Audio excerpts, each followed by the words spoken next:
A very good morning to all of you. And today we have come up with a very different topic indeed, and that is parenting. Now, parenting has been a big challenge, but what we would be focusing today is about a less heard term, and that is helicopter parent. So, I have a simple 3O concept for you, and if you are among those 3O, then might be there is a chance that you are a helicopter parent. So that three O's are over controlling, over protecting, and over perfecting. So what you are trying to do is you are trying to control your child beyond, you are trying to protect your child beyond certain limits, and you are trying to make him perfect beyond a limit. And if that is the case, then definitely it is what is helicopter parenting. Now there is a very fine line that exists between a helicopter parenting and a parenting, and that fine line is something that you would have to understand.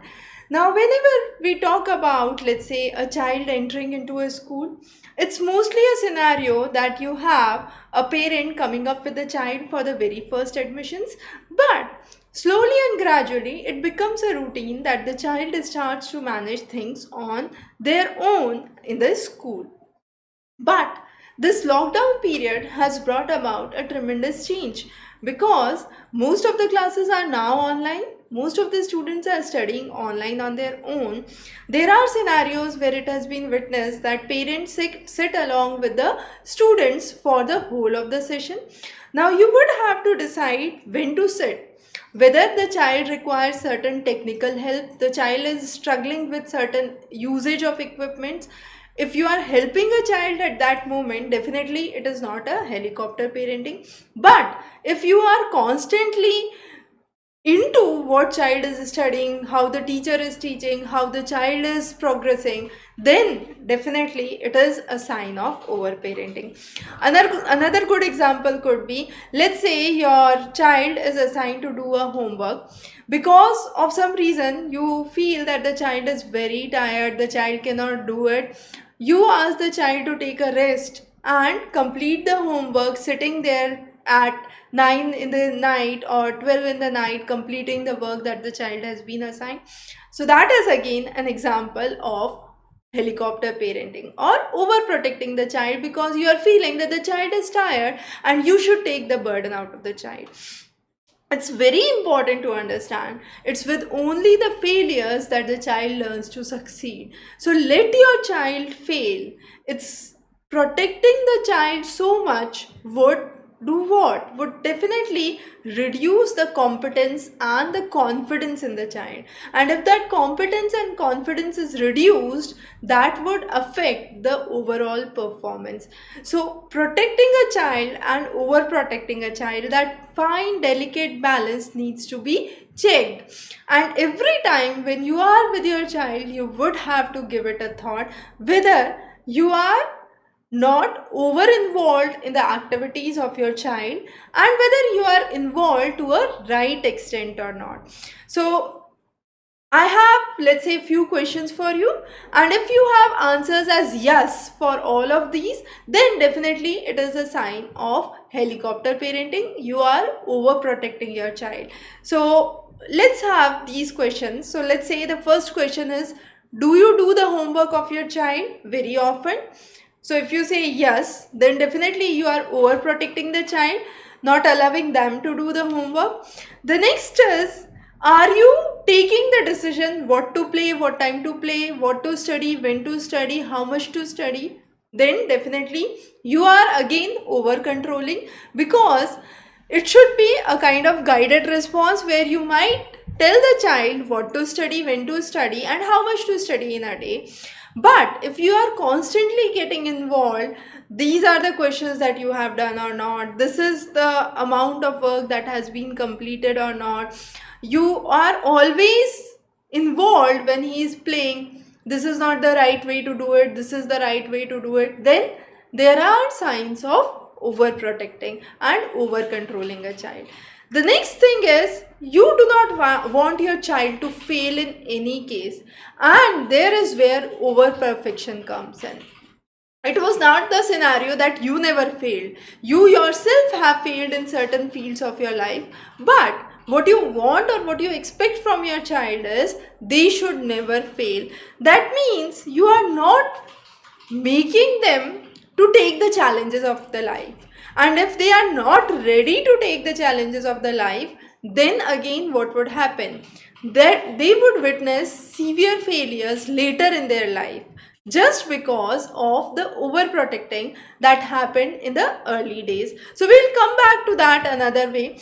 But let's say if your child goes to school and you are there seeing what your child is studying or not, whether he is regularly doing his work or not, and that is again a sign of over controlling and over protecting. And that's what I said happens now very easily during the lockdown period, because all of the students are now studying from home. So there is one parent definitely taking in charge and saying whether the child is doing or not, whether the teacher is taking the care or not, everything is going in rhythm or not. And there is where the child faces a threat. The child is not ready to take the challenges of the life. Also, another questions that could come up here is your child ready to take physical risk, mental risk, if any? If you say yes, then definitely that is a good way under which a parenting is going, because the child is ready to take the challenges and face those challenges. Also, is a child able to put his thoughts or ideas in front of others, whether he is able to discuss his ideas, his opinions, or he is always looking towards you to guide them whether this thing is right or not. So there is where we need to understand how much to get involved in a child's life and how much not to get involved in a child's life. Now, Radha has a question: is helicopter parenting harmful for us? I cannot say whether it is harmful for a parent or not, but definitely yes, it is harmful for the child. We'll look in a while how it is harmful. There is another question: how much time should you spend with your child? So spending time should never be a barrier. You should definitely spend as much time as you can, but don't get over involved with your child's activity. Don't feel that teacher if is giving a homework, that homework is meant for all the children of that age group. If you are trying to protect your child, not allowing him to do, taking the burden of doing that, definitely you are making the things much worse for them to take the struggles later in their life. Now, there is a very famous concept that we would try to understand now. Why do parents hover? Now, why we are always around our children? They are the main focus, the main attraction, the main center of our everyday life. Why? There are few simple reasons for it. Firstly, there is an overcompensation. Once the parent is involved too much in their job, their profession, their career, they feel that they are not giving adequate time to the children. So what they do is they try to overcompensate it. Every time they'll meet a child, they will bring some gifts, some way or other. They will try to please the child. Another important thing is there is a very high peer pressure among the parents, not among the children. So this high peer pressure among the children is among the parents is a very detrimental condition for the child. How? Because let's say a parent whom you meet says that I did so much for my child, you would always be guilt conscious that you are not doing that for your child. And that would be one of the ways under which you would always try to hover around, see whether the child is doing the things perfectly or not. You are always trying to make the child do things according to what you feel is correct. But there is no good answer to it, because it's sometimes the condition that you yourself are not perfect and you are also afraid of the dire consequences. You do not want your child to fail. You do not want your child to secure less marks, to feel insulted within the peer group, and therefore you are always in a fear of something. You are always in a state of anxiety, and that anxiety makes you hover around your child always. And there is where we say that this helicopter parenting starts with. Now, how it would affect your child? How it would affect your child is another a very big problem. As I said, Radha had a question here whether it is harmful for a parent. As we can say, parent is doing their job. Definitely they are doing beyond what they usually do. So it could be harmful, let's say, in health conditions. A small toddler, if the toddler is walking around and the parent is concerned a lot that he would fall, he would stumble down, what they are doing is they are constantly leaning down and doing things. So might be stooping off the back would be one of the options that could happen. So that ways you can definitely harm yourself. You can harm yourself because of the anxiety that is there, but the harm that a child faces is much beyond. The child is totally lost. The child is always facing you to see whether these things are correct or not. Now, what would be the effect of this? First, the child would slowly and gradually start to lose confidence. Everything a child would do, the child would think that whether I am correct or not, whether what my parents say, should I do that or should I do this? There would be lack of self-esteem. Also, he won't be able to cope with the outside scenario. At some point or other, the child would step out of the house.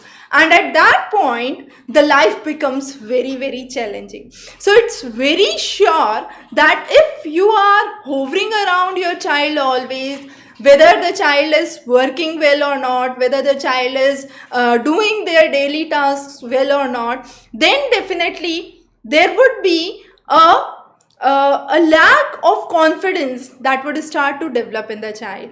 The another most important thing that problem comes up is there is a sense of entitlement. Because you are overcompensating, what happens is the child knows whenever a parent would enter the house, I would have all my demands fulfilled, and there is a sense of entitlement, and this entitlement is not long lasting. As soon as, I repeat again, the child steps out of the house, they would have to manage things on their own, and this sense of entitlement would soon be lost. So sense of entitlement is another drawback that the child faces over the time period. And also there are numerous undeveloped life skills that remain because you have always protected the child from certain things that the child wants to accomplish or the child wants to do. Abhijit has a question: how as a child can you make parent understand that they are being a helicopter parent? So here is where we would have an answer for you, Abhijit. A very good question, because as a parent, it's a first time to be a parent and they themselves are not sure whether they are a parent or they are a helicopter parent at this point of time. So we have simple 5-point or a 5 mantra for you. So the first point is tantrums. Are you filling your child's everyday tantrums? Be it, let's say, a demand for a chocolate. It's fine that you do it for a few days, but has it become a regular practice? Let's say your child comes from a playground and starts to cry, saying that the other children that were there in the playground are fighting or are creating fun of the child, and the child is not able to solve that problem by their own. What would happen? You would jump in to rescue the child. And as soon as you are jumping to rescue the child, what are you doing? You are becoming a helicopter parent. So let the child take their own challenges themselves. Don't interfere when the problem appears in the life of a child. The next thing is with the trainers. Now, as I said, there is a common practice of parents completing the homework of their child. Do you think, is this correct, and if it is correct, to what extent? Let's say your child was severely ill for a duration of 10 days, could not complete the assignment, and went to school and teacher gave a huge bunch of assignments to be completed, and then you help the child. That's fine, but is it becoming a regular practice? Are you regularly helping your child doing their homework? Let's say you want to purchase something from the market. Are you so much concerned that you should not leave the child besides at one place and continue? Or you are comfortable leaving the child either at your house, giving them certain instructions, or at a friend's place, giving them certain instructions, and seeing whether they are able to handle those things or not? The next important thing is, you are not constantly in every, let's say, parents teacher meet going and asking, how is my child performing? What are the things that we need to take into account? What are the things that must be followed? Uh, so that is another important thing. So you should not ask the trainer, you should ask the child, and let the help come from the child. Let the child ask you, I need this help, and then go ahead and help the child. Don't take the initiative to help. You are taking the initiative in a good means, but that is affecting your child badly, because they were able to do that task. Might be 5 minutes more, 10 minutes more, 1 hour more they would take to complete that. But as soon as you interfere, what happens is you are trying to create a barrier for their growth and development. So let the child ask for the help. Let the child put up the question to their teacher themselves. You should not interfere with teachers saying that whether the child is progressing nicely, what all things do we need to take care of, and so on and so forth. So avoid any kind of training that should be given to the trainer. And that is one of the major signs of helicopter parenting, because most of the time we have seen that parents would go and directly catch hold of the teachers. You are teaching the child correctly or not? There are frequent questions which are raised on behalf of the child by the parents. So child should be allowed to raise those questions, those queries directly to the teacher, and you should not be a middleman between the teacher and the child. The next important thing is mentor. It's again important. You should be a mentor to a child. You should not be a housekeeper. Now, what is a difference between this? We often complain that child is not doing their day-to-day tasks. They are not taking care of their wardrobes, arranging the things properly. They are putting school bag somewhere. They are rushing. They are putting clothes somewhere. So what is this? This is where we are giving them the role of or the responsibility to handle things. These are small tasks that are to be done, but these small tasks would definitely create a major impact on their personality, because later on in their walks of life, they would be arranging things on their own. If they have a habit that someone else is doing those things on their behalf, they would never develop the habit of arranging those things in their life on their own. And therefore, it's very, very important that you are mentoring, you are not housekeeping. So avoid training whoever the trainer is, whoever the mentor is, and also do not encourage any kind of tantrums. You would have to stop the tantrums there and then itself, the very first time it starts. The next is safety. Now this is a major concern. Let's say your child starts to learn a bicycle, or let's say any sport, swimming or something. You are always concerned with safety. You will bring them the best of equipments, the best of guards. You would protect them by all means and regularly instruct them, do this, don't do this, do this, don't do this. But this is not just for sports. It occurs when you have education that runs in. So with the education, what you would say is, oh, you are finding this difficult, let me sit and solve it with you. So you are not letting the child solve that problem on their own.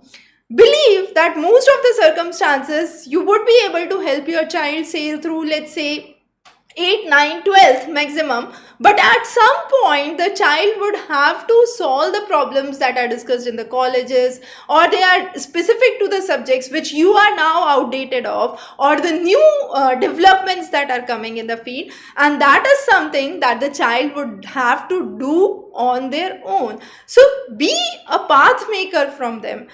Don't try to get so much involved that you have a fear that they would fail, they would not do well, they would not perform well. And if you are with that fear, you would try to bring in maximum safety, you would try to do their questions, you would try to do the problems that they face difficulty in. Let's say a child is solving a maths problem, he solves it for 5 minutes, 10 minutes, he's not able to solve it. The child comes immediately and you, oh, this is an easy problem, this is the solution, and you give him the solution in hand. What would happen then? Then the child would never develop that inquisitiveness to solve the problems like those. And moreover, the child will start to lose confidence, seeking that this is something that I find difficult, but my parents are easily able to do it. And every off and on, they will start looking onto you for help. So you are creating a safer environment for them. So don't create so safe environment. Definitely, I do not mean that create difficult situations in front of them, but yes, there is a very fine and a delicate balance that you need to check here. And the last important point that we must think is identity. Identity means what? Let them be let them develop their individuality, their own personality. Let them bring their thoughts directly. So let's say if they have something to talk to teacher, motivate them to talk themselves. Don't write in the school diary or an alumni saying that these are the problems that my child is facing, please teacher look into it. No, let the child speak on their own. The maximum what could happen is the teacher could scold the child. The teacher can say that bring it written from the parent, then it's fine, you can write and give. But that help should originate from the child. The child should come and ask that teacher has asked me to do this, so please write it in the diary and give it back. So there is where is identity. And most of the students that are coming these days are facing a huge amount of identity crisis because they are lost. They try to identify themselves with their parents' identity. And the sole reason behind that is helicopter parenting. So in practical terms, if I put it very, very simply, we can say that the best thing that you should have is make child struggle with their life. The more the child struggles with their life, the better would be the outcome. Now, before I proceed further, there are some of the questions that are here. Can we suggest children to read about mentors in society? Yes, definitely. That is a very, very good idea to suggest children to read about people who have achieved significant things in their life and even their life histories, where they would understand what kind of difficulties they faced in their lives and what kind of challenges that these people face to become what they are today. And that is one of the ways the child would develop the vision, the insight, and a feeling that they need to do something. And unless and until that feeling comes from within, there is no other option in which a child's progress could be better than that.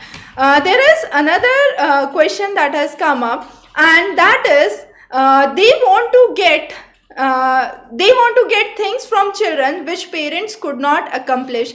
Anikesh has this question, and Anikesh, yes, most of the time, if a child is fearing something, if let's say a child is not able to secure good marks in one of the subjects, the child would fear to show the result to their parent. And when would this happen? This would happen most likely in a case where there is helicopter parenting. The reason being, the child is afraid that my failure is not just my failure, it's my parents' failure, and they would be very much bothered about it. And there is what takes you to understand that let the child struggle on their own tell the child that failures are part of life. If you have not scored good in one of the subjects, one of the years, that's totally fine. There are many more struggles that are ahead, and find out the weak areas. Help the child focus on those weak areas, and then let the child proceed on their own. Don't make yourself a part of your child's success or failure. If you are making yourself a part of the child's success and failure, that is the biggest failure that you are doing for yourself and your child as well. Because once you consider that the child's success is your success, let's say your child wins one of the competitions, you are so happy about it, you are telling it to everyone around.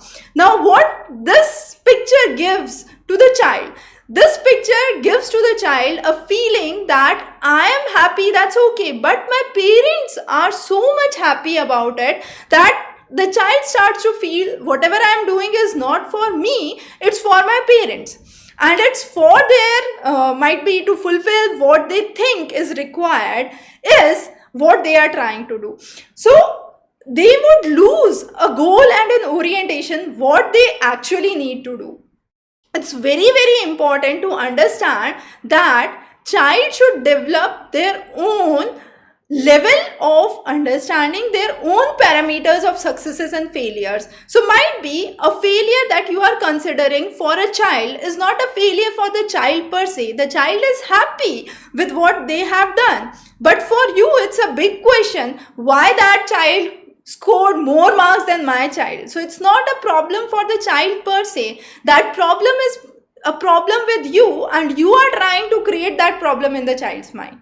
And that is something that you need to focus on, and it's a kind of self-analysis you would have to do every day in and every day out. Every time you are conversing with your child, you would have to question whether it is a parenting or whether it is a helicopter parenting. And also, this is a very fine line. So it's like a kite flying. So what would happen if you lose the thread a lot, or if you tighten the thread a lot? In either case, there would be a problem. So you will have to make the thread at an optimum level, and that optimum level is a very delicate balance that you need to maintain to understand whether you are not too much involved with your child's everyday successes and failures, and help them work through the failures. Failures would be there. I do not mean by failure it would be an educational failure only, but yes, failures could be in any walk of life, and if they are not ready to accept those failures, definitely there would be a challenge that they would face. So if they are ready to do that from the very beginning years of their life, if they are ready to struggle for their own survival, if they are ready to struggle for all the physical and mental challenges that come in their life, they are ready to take any task in future. And that is one of the most important things that we would like to understand here. Shiva has a question. Shiva says that he is a very angry parent. How to control my anger in front of the child?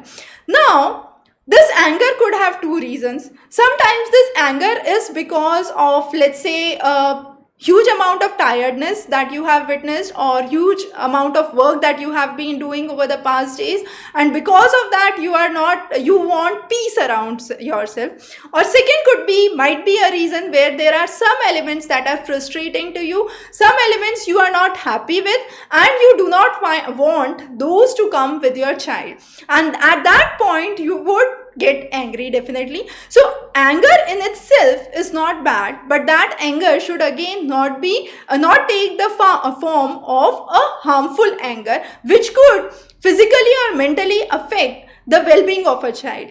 So if you are stopping a child from, let's say, getting burned by themselves, so that anger is a genuine anger. But on the other hand, if there is a task or a homework the child was asked to complete from the school, by some case the child, let's say, forgot to do it, and you start scolding the child very badly, then definitely that is undue anger that is there, because you also as a human being might forget those things someday. So it's very important to, again I say, define a very fine line. Try to introspect yourself, do a self-analysis of yourself and see what are the things in the life you missed, and might be those things that you missed are creating a kind of anger or a frustration that you are trying to throw on your child. So that is one of the very important things. And some of the parents are too much worried about the future of their child, whether they would be placed in a decent college, whether they would get a good decent job or not. So everything, let it come from the child. Let the child reveal their interest. Let the child say that this is what we want to achieve in life, and you can just be a mentor, you can just be a path maker for them. Give them the best possible that you can, and that would be one of the best ways to doing it. There is another question: is playing of parent with children good, or if the children are playing among their friends, it's better? Now this is again a very good question indeed. Let's say there are 5 children who are sitting and playing. You are free for some reason. You go and interrupt. Oh, this is not the way. You should play in this fashion. Then definitely you are trying to over control the way in which they are playing. But if you are playing along with the children in the way they want, then definitely it is a good sign of parenting. Getting involved with your children, giving time to them is no way harmful. It's better you give more time to your children, because in either ways you would have a vigilance that is there. And the second important thing is, as we said, the concept of 3 O's. It should not be over controlling. Do the things in the same fashion every day. Do the things as I have told you. No, it should not be over perfection. This is the right way to do that. Anything besides this, what you have done is wrong. And over protecting, oh, the child should not be exposed to these things, the child should not do this kind of task, this might harm the child. So that is overprotection, and overprotection is again detrimental. Let the child face the realities of life, and let the child struggle with the failures. The next question is, Shiva, my child does not hear my advice. What I need to do for? Now, that is again a very good question. Sometimes parents feel that what advice they are giving is done. Everything far and beyond that is incorrect, but what they are saying is correct. So that is one way of advice. I believe that won't be the case with you, Shiva, but just putting the thing in the other way. The next is, when you are trying to say, give a genuine advice. Let's say a child is struggling with the homework. You give a child advice that do it for 5 minutes, take a break of 5 minutes and complete the rest later. The child says, I'm not able to do it. You say, okay, take number of one of your friends, ask them directly, I won't interrupt. Now this is what? This is a way you are making the child do the things independently. Sometimes it so happens that children have a tendency not to listen to their parents. But if the same thing is being told by someone who a child respects or who child listens to, might be that would be impactful in the child's mind. And there could be another way around. You don't do it with your child, but try to do it with some other child. Give the same advice to the other child and see if the other child listens to it. And once the other child listens to it and do the thing accordingly, your child would definitely listen it and do it accordingly, because it's a kind of peer learning that they start to do. They feel that, okay, the other child is doing the things in this way, so might be this is something okay. My father was telling it, I didn't heard it, but now it is fine. The other children are doing it and they are fine with it, so I would follow the same path. So that is another way in which you can help your child understand what advice to follow and how to follow. Now again, there is a very good question from Goda Barish. They say, how to encourage the child for UPSC? Now that's what my point was from the very beginning. You don't have to encourage your child for anything. You have to just put up the realities of each of the field. UPSC, these are the positive aspects, these are the negative aspects. If you are saying you want to encourage child for UPSC, that means you want that your child should qualify UPSC. It's not a wish that is coming from the child. It's a wish that is coming from you. So make sure you are not over controlling and bringing things for over perfection, that UPSC is life, and if you don't qualify UPSC, there is no other option left. Now consider a scenario: if the child is not able to qualify UPSC by some case or another, I believe that the child should qualify, but in case, let's take a 0.001 probability that the child is not able to qualify, then what next? The child would be not in a position to talk to you and discuss his thoughts or her thoughts with you. The reason being, the child is not able to understand that this was my failure, and he is always feeling that this was something that my parents, my family expected out of me. I am unable to do this task, and therefore I am a big failure in life.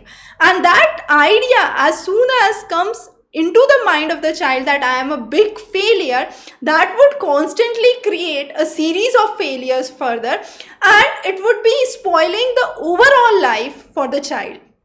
So that's what we always recommend. Don't say that we want the child to do this. Always give the child the vision about everything. This is a profession. These are the positive and the negative aspects associated with it. And what is your interest? Let the child interest come first, and then definitely you can always mentor them. You can always ask them to meet people around, see their professions, talk to other people, and see, and then decide by themselves what they want as a career for themselves. Only and only once they decide by themselves, they will be happy throughout their life. Otherwise, it is very difficult to find out a right path. There is another question from Janak asking, my child is not taking interest in the study, what to do? Now, this is a very common question that I usually come across with most of the parents. We have already done one of the sessions before, that was how to concentrate on the studies.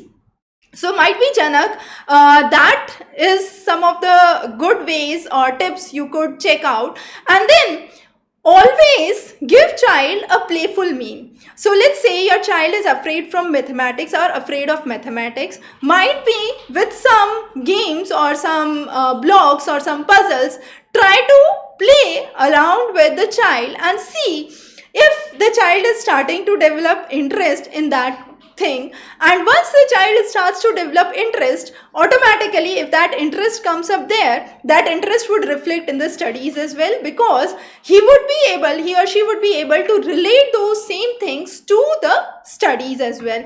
There is another question that has come from Shiva. Also, the child is playing more mobile games and does not play out in the society. Now, this is not helicopter parenting. This is a part of parenting, I would say. You would have to advise a child what is good for their health. So, outdoor games are important for your health, and that is something you would have to train the child. You would have to teach the child. There is no way getting angry on the child that you are not playing outside every day, you are on mobile. No, that is not a right way. Might be if you start to develop anger, what would happen? The child would start to ignore you after a time. So it would become a kind of reflexive ignorance that a child would develop, because every time he or she is on a mobile phone, they would expect the father would enter the room, shout on me and go. So what would happen? That is something that is totally blank for him, and he is no more comprehending those words that are coming in. So you would have to change your strategy to talk to child regarding that. But definitely there is no substitute to outdoor games. Outdoor games are very, very important for good health. So you should definitely promote child or motivate child to go and play outside, to do physical games, rather than sitting on the mobile. But shouting on the child, saying that you are always on the mobile, don't be on the mobile, is not a good solution to take child away from the mobile. You would have to develop interest. One good way is you start playing along with them. So let's say your child is interested in cricket or football. Take the child outside, go with them, devote at least 5-10 minutes, once you would do that, next day the child would come and say, okay, let's go and play outside. And that's because he's not interested into playing. He's interested that you as a parent are playing with him. You are a person who is always scolding, but now you are devoting a happy time with him, and he is much more happy about it. So that is how you would have to keep a balance. So as I said, balancing that is very, very important. The next is how much strictness is important. So strictness definitely has to be at certain levels, because if you are not at all strict, then you are promoting tantrums, and if you are promoting tantrums, you are spoiling the child for all means. So there has to be a limited level of strictness, but that optimum level of strictness should come up with a daily vigilance based on the activities and the demand that the child does, and based on your responses on a daily basis. The next is a very good question indeed. How to prevent a child from bad company, prevent them from getting bad habits.